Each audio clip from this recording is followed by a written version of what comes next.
Hi everybody, the people in the room and people online. I'm Sharon Collard. I'm co-director of the Bristol Hub for Gambling Harms Research here at the University of Bristol, and we're delighted to have people in the room and people online today to join us for this lunchtime seminar.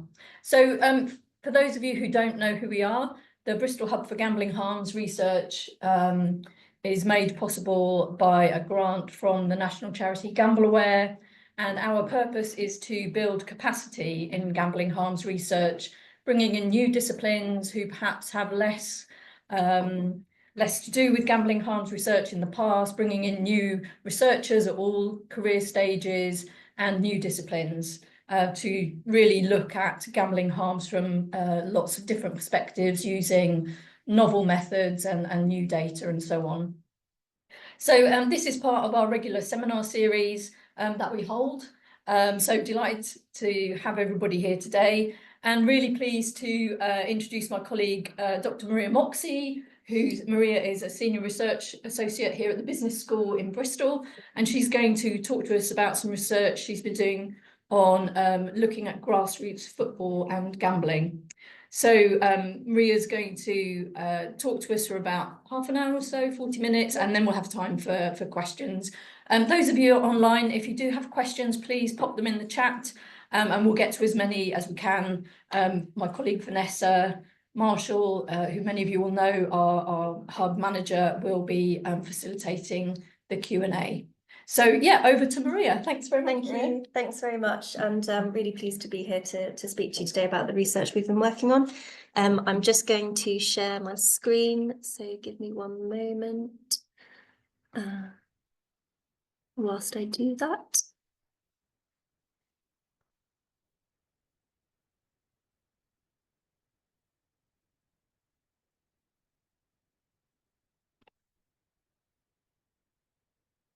Okay. Perfect. Okay, so that's all set up, I think. So thanks everybody for joining online and in person. It's really great to be able to share this research that we've been working on across the last couple of years nearly. Just to introduce myself, and thank you for already kind of giving me a bit of an intro. So I've been in the business school at Bristol University for almost 2 years. And this is one of the main projects I've been working on, as well as some other projects relating to gambling. So one of them is looking at, we've looked at gambling marketing and the prevalence of gambling marketing in the English Premier League. I've also worked on other projects looking at past trauma and how that links to gambling in adulthood. And also looking at kind of local council policy approaches to gambling marketing as well. And then a completely different project that I've been working on is more of a kind of research and impact project looking at gender inequality in mountain biking, which is completely different to gambling, but it's been a lot of fun to be working on that project as well. But the project I'm going to be sharing with you today is this one. So we were interested in understanding how gambling is part of grassroots football culture, how it's normalised and how it becomes part of the routine and part of the daily practices of grassroots footballers. So hopefully that's yes. Okay. Just to introduce the project a little bit more, so my colleagues Raffaello, Jamie and Fiona, all in the business school, have all worked on this project with me. The study was funded by Action Against Gambling Harms, and just as a kind of a caveat, just to say that we've recently submitted the paper to a journal, so until it's been kind of peer reviewed, we do ask that people don't share the findings kind of beyond this group for now, and then once it's peer reviewed and published, we'll share the findings further afield. And so to give a little bit more detail about the kind of background and context to the research, previous literature has looked at kind of gambling marketing in televised football and the proliferation of gambling marketing when people are kind of tuning in to watch football at the professional level, and how this kind of has the potential to normalise gambling among football supporters. Literature has also looked at the digital transformation of gambling, and how kind of technology has helped to make gambling much more accessible, and therefore kind of has the potential to increase the risks associated, the potential for harm. And previous literature has also looked at the kind of harms as well, and how this can be relating to kind of financial, it can be mental well-being, it can be kind of the individual, families, and also kind of wider society as well. And so, but what's really interesting is that a lot of the literature, existing research and literature that's out there, has looked at kind of the professional level football and supporters of professional football. But what is less understood is what's actually going on at the kind of grassroots level. And this is kind of surprising, given around 14 million people participate in grassroots football in England every year. And so potentially millions of people that are being affected by this relationship, this close relationship between football and gambling. So that's what we were interested in kind of understanding and unpacking in more detail. So we had two key research questions. The first was around measuring the prevalence of gambling as a practice, and also the prevalence of kind of football consumption, and looking at the relationship there, and also understanding the extent of gambling harms as well.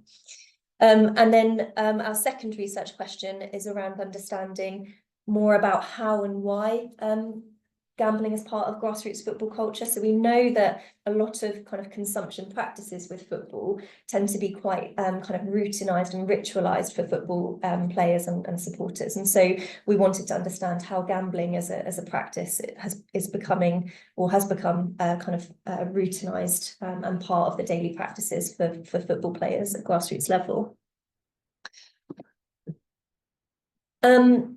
And so just to kind of position the study where we were, so we were interested in grassroots football, so we used the definition, the FA's definition, which is quite broad, so where the main driver is for the love of the game, and where kind of it's for the health and social benefits of playing, coaching and refereeing and volunteering at grassroots level. To put that into a little bit more context, though, I'm sorry that that's a little bit blurry, but I can explain it, so you don't need to read it. But so step 5 and below is in the National League system, is where we were interested in recruiting participants. Sort of step 4 and above is the level where players are not permitted to gamble and bet in football, whereas step 5 and below, they are permitted to bet at that level. So that's why we were interested in recruiting participants there. Obviously, they're not permitted to bet on their own games and leagues and things like that. But hopefully that puts it into context where we were recruiting participants. So in terms of the methodology, we took a mixed methods approach. So we used surveys and interviews. We conducted we got 269 survey responses and 39 interviews. And so how we recruited participants, we reached out to football clubs across the south of England, and kind of sharing the information about the study and asking if they'd like to take part, if they were happy to distribute the surveys across their members. And we had about 6, I think it was, clubs agreed to do that. And then so we also used the platform Prolific to recruit further survey responses. And we conducted interviews and recruited the interview participants via the survey responses. So if they were happy to take part, they would put their email address in the survey, and then we would reach out to them and invite them to interview. We also, so most of the interviews were conducted online, but they were given the choice whether they would like to, for the ones who we recruited through the football clubs, if they wanted to take part in an interview at the club, then this was an option as well. And then they were given the option to do online as well. So we had 33 online and 6 in person, and that just meant that they kind of if we can do the interviews in the place where the participants in their kind of natural spaces, it helps them to be able to kind of talk about the practices, talk about what maybe might be some of the mundane details to them, but are actually kind of giving us insight into how gambling is taking place within grassroots football culture. But given it was also potentially quite a sensitive topic to be discussing with them, online also meant they had the option to kind of be completely anonymous, where others at the club wouldn't know that they were taking part. Yeah, and we were collecting data with ages 11 to and up as well. So study one then, just again to kind of caveat, if we could not share the findings until we've had the research peer reviewed. But we had, as I said, 269 survey responses, ages 11 to 68. And we were measuring, using the survey, we were measuring football consumption practices, so things like playing and watching football, their gambling practices, and also we used the PGSI to measure gambling harms, which is most commonly used in research. So this was the survey scale that we opted to use. So you can see here, so 83, so we also, just to say, for this slide, I'm talking about the adults. We collected data for children as well, but to help put it into context, to be able to compare using the data we've got for the general population. So 83.1% of adults gambled in the last 4 weeks in our sample, and this compares to 41% of adults using the NHS Health Survey for England. And so what this means is that grassroots footballers using our sample are almost twice as likely to gamble compared to the general population. But more concerningly, we found that our sample were 43 times more likely to be categorised using the PGSI at kind of scoring 8 or higher, so in the problem gambler category using the PGSI.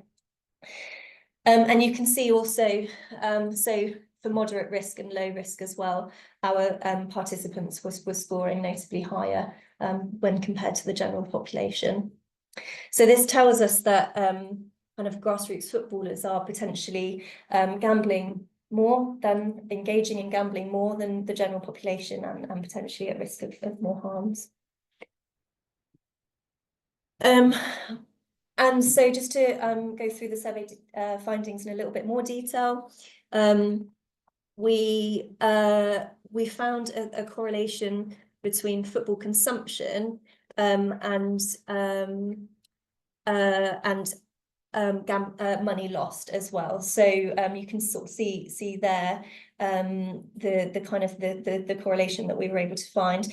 And that so we found that 22.6% of adults and 13.9% of young adults reported losses of more than £100 per month.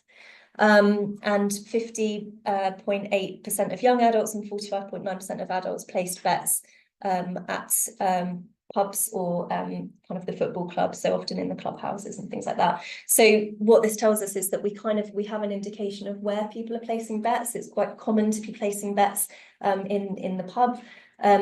Quite often this is part of the post-match kind of social rituals that take place. But so this tells us a little bit about kind of what's happening, how much gambling is taking place. But so we were also interested, and also where, but we were also interested in understanding kind of how and why gambling is part of grassroots football culture. So we also conducted interviews to dig into a little bit more detail. So as I've already mentioned, we had 39 interviews. We had 31 male and 8 females, and we were exploring with participants their journeys into football. So when they first started, how long have they been playing, and kind of unpack their experiences of football, and then also their journeys with being introduced to gambling, and their kind of experiences and around that as well. And And yeah, primarily it was, we interviewed people who were kind of currently engaging in gambling practices, but not all of the participants did. So we did have a couple who had made an active choice to no longer gamble. And we also had a couple of participants who didn't engage in gambling, but also had lots of interesting kind of insight to share, because they're still members of a grassroots football culture. So they were able to share their insights there. So that was very interesting.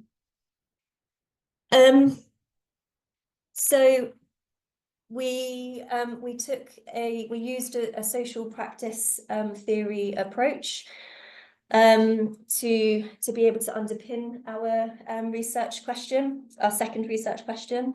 And this approach is really useful because it helps us to understand how different social practices take place and are interconnected with each other, and therefore become repeated and reproduced over time.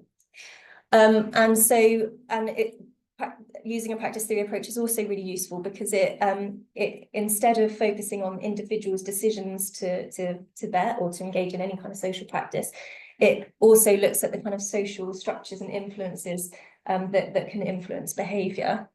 And so practice theories have been used to kind of make sense of other and theorise other kind of contested consumption practices like smoking and alcohol consumption, for example.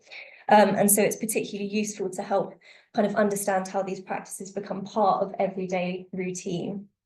And so we were able to kind of understand how gambling practices interact with and are interconnected with football consumption practices, and therefore become embedded in grassroots footballers' daily lives. So the first kind of theme to talk about with the qualitative findings is this idea of the grassroots football nexus. So this is what we've termed it. And so essentially there are different social practices that make up football consumption that kind of contribute towards being part of the grassroots football culture. And so first of all, there's playing. So this can be kind of attending training and matches on a weekend and being an active player, but also watching football. So being a kind of a supporter of professional football, watching kind of matches on the weekend that might be televised or it might be in person, and also socialising as well. So the kind of social interactions that take place often, as I mentioned before, the kind of post-match rituals that socialising that take place. And socialising that happens kind of in and around training and matches. And so this participant kind of captures it quite well, where he says, football's life, if I'm honest. I can't really remember a time where I don't remember football. It's everything. When I want to be social with especially some of my guy friends, we watch football, we bet on it, we drink. It's just a way to just do anything. Football's life, everything circles around that. And then he also went on to say, gambling is part of the culture. Football and drinking and football and gambling, they just go together like eggs and bacon. So it kind of just highlights how it becomes being involved, being a member of the grassroots football club, and then also kind of socialising around that, the gambling that takes place, the drinking that takes place, all of these different activities become part of a lifestyle for grassroots footballers. And so we have here the kind of different mechanisms that bind gambling to the grassroots football nexus. And so the first kind of mechanism is social interaction.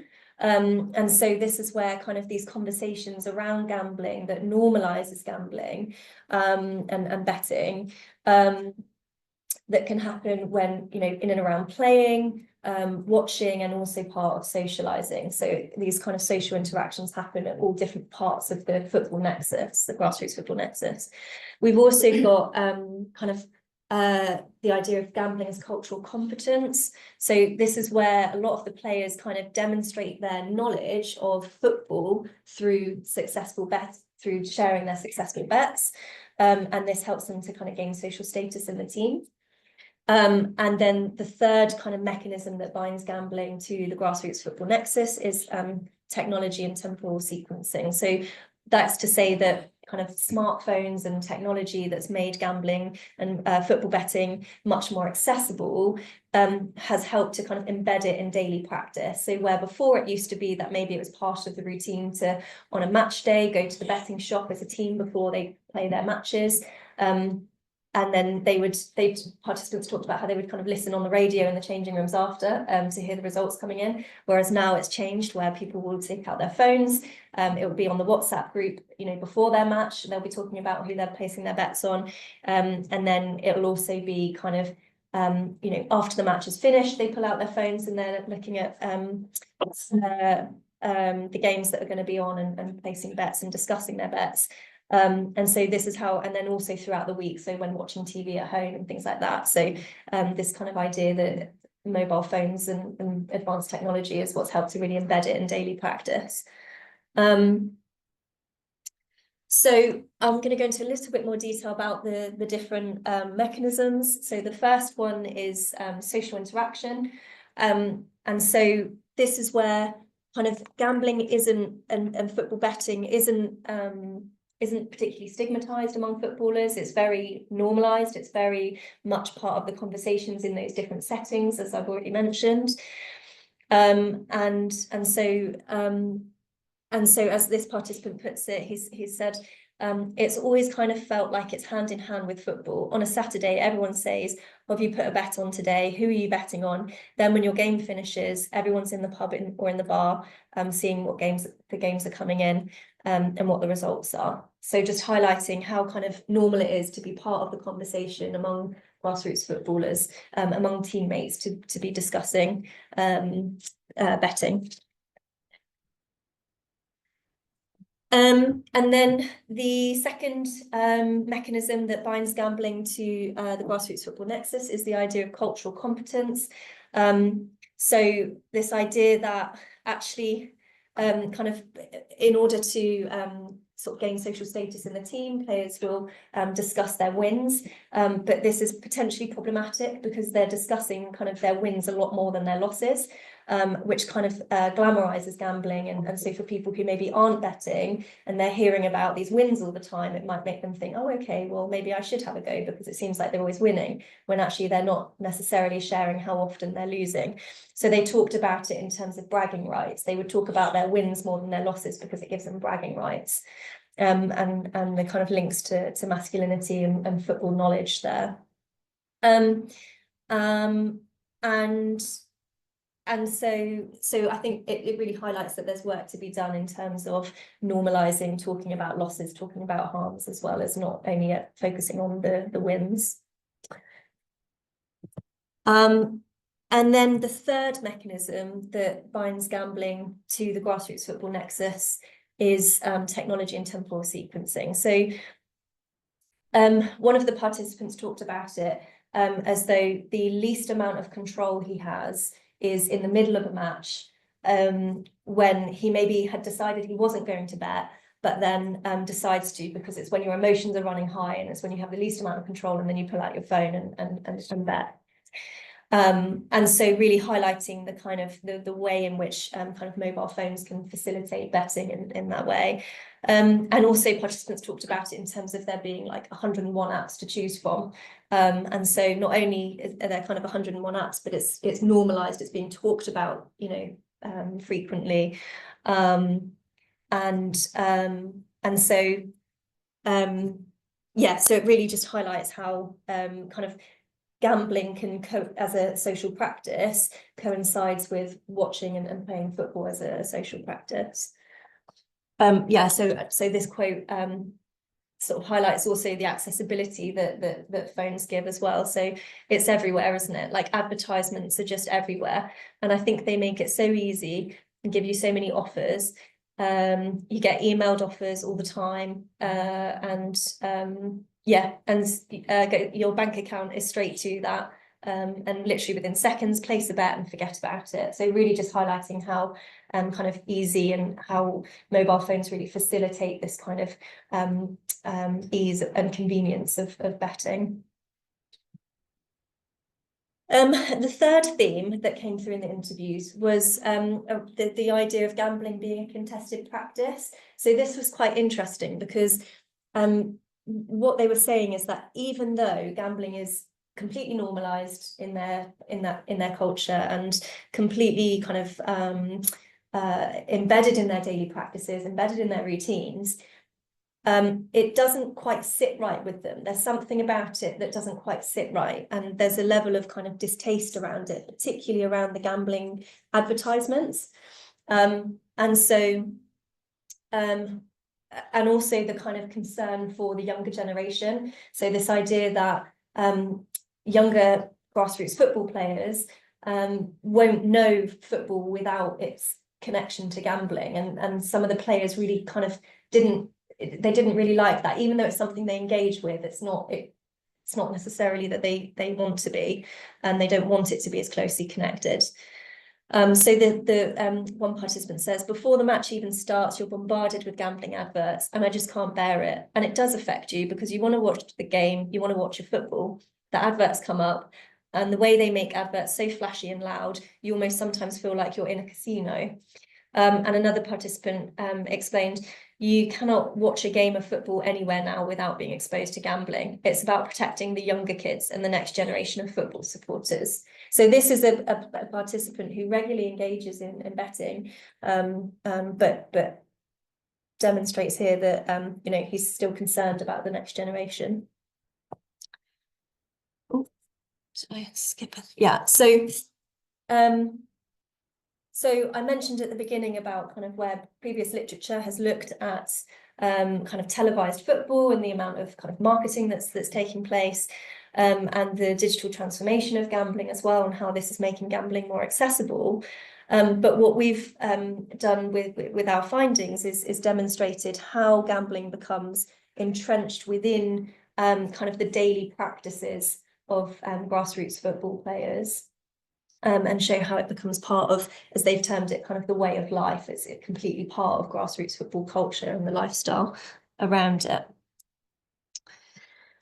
And so there are different kind of implications for different organisations, and different organisations can kind of play a role here. So we've demonstrated the kind of prevalence of gambling and potential harms that's taking place in grassroots football culture. So grassroots football clubs have a role to play in helping to kind of minimise harm. So one of the things they can do is work with charities and be involved in campaigning to kind of not only reduce gambling adverts in football, but also around kind of campaigning and raising awareness of the potential harms, and signposting and normalising discussing harms and things like that. And then also having kind of mechanisms for support in place. So it might be, for example, having it as part of the role of the safeguarding officer to help to either raise awareness, know where to signpost people, also be a place in which people can come and report if they are struggling with or experiencing gambling harms at all. Sports governing bodies have an important role to play as well. So the FA, for example, can help clubs to embed gambling harms work within their existing practices, and can also embed gambling harms work within coach education as well. So, for example, when coaches are trained, they go through their qualifications, level 1, level 2, level 3. They have to answer questions to test their knowledge. So it could be that there could be some questions around gambling harms embedded there. And also, as I mentioned before, we know that pubs are a kind of a central hub or a place in which betting is taking place. And so pubs also have a role to play. So potentially kind of doing some campaigning or work to kind of normalise discussing harms. And also, so the FSA, the Football Supporters Association, for example, have campaigns around mental well-being and promoting mental health. So the Terrace Talks campaign, encouraging people to talk to each other. So there's scope perhaps for pubs to kind of engage with organisations like this and engage in similar campaigns. And then also the government has a role to play as well in terms of legislating to reduce gambling advertisements. And also looking and in line with kind of what's going on in other jurisdictions as well. So Belgium, the Netherlands and Italy, where they are banning gambling advertisements in sport and things like that. And also looking at other sports and what's going on in other sports. So for example, with the government's approach to addressing the issue of concussion in rugby is an example of where they worked with kind of UK Sport England, RFU, schools to kind of take a multi-level approach to addressing concussion. So a similar kind of approach could be taken to addressing the issues with the prevalence of gambling harms. So there's different potential roles that different organisations can play, and all are important. As with all research, there are kind of limitations, particularly where we're using kind of self-reporting measures. And so there's always the potential for bias and for people to be dishonest or not be able to remember necessarily when they last placed a bet, things like that. So we have to account for that. What I would say about that is that we did get some very, very honest responses in our surveys and also in the interviews, people disclosing kind of their experiences of harm and things like that. So it seems that we did get very honest responses, but again, with all research, there's always the possible limitations there. And also our focus was on the south of England, so it could be worth kind of future research expanding this across the whole of England or even further afield to explore what's going on a bigger scale. So to conclude, we have demonstrated the kind of prevalence of gambling that takes place and the extent of harms taking place within grassroots football culture. And we've also looked at how gambling has become kind of embedded within the routine of football players throughout their daily practices and their weekly practices, and how kind of social interactions, cultural competence, and technology has helped to kind of facilitate that. And we've also kind of looked at how a multi-level approach is needed from different organisations to address the issues. So thank you very much for listening to me.